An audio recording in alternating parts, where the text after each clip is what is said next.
I just feel like it's really hard to hear the president say that he doesn't care about us being in war and that we have had troops that already died. Like, imagine if you're a family who has lost somebody to this war and you hear your commander-in-chief say, I don't care. Or imagine that you are a military family and you're afraid that your family is going to be deployed. Or imagine you're just a person like us sitting at the table. It's like, I want you to care, sir.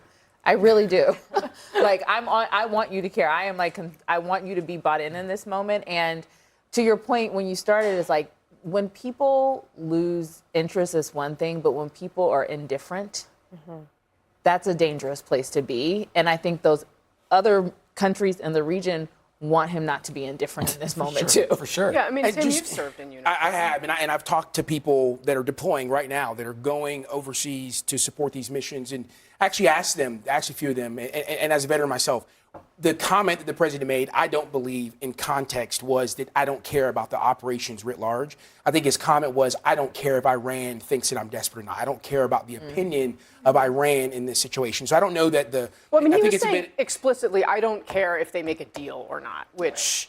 You know, this deal is supposedly going to keep us from potentially putting boots on the ground. Right, and as I said, I think the president, in context, his comment was, I don't care about Iran's opinion about us making a deal or not. Not that he doesn't care at large. As you said, he's the commander-in-chief. Every time you brought up the service members that were killed, every time we've had a dignified transfer, the president has been there. He's spoken to these families. So I think it's a little disingenuous to say that the president doesn't care writ large about these military operations. I mean, I do think it's fair for him to say, in I didn't say context, that that he doesn't care But he's about the opinion about how he uses Iran. his words, and I think when you say something like that, even if it is in the context of a negotiation and a deal, we're still talking about the fact that if you're saying I don't care about negotiations, prices for gas and oil are so high. I mean, I think 20 states are now facing gas prices that have risen over $1.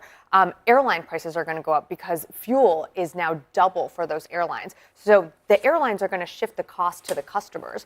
And so when you say these words like, I don't care, to the average person, you know, that's not sitting here talking about this, but goes to the gas pump and is like, but I care about these prices. I care because I can't afford to fly home to see my family for Easter because I'm sure we'll get into it, the long lines and also the prices.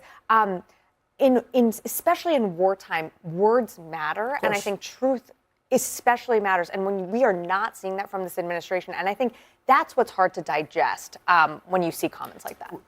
Yeah, well, General Stanley McChrystal, who, of course, well-known part of many of the wars that the United States has been fighting in recent decades, talked to the New York Times about, it seems his comments were about how the administration, potentially Pete Hegseth, the defense secretary of the president, the top is how he put it,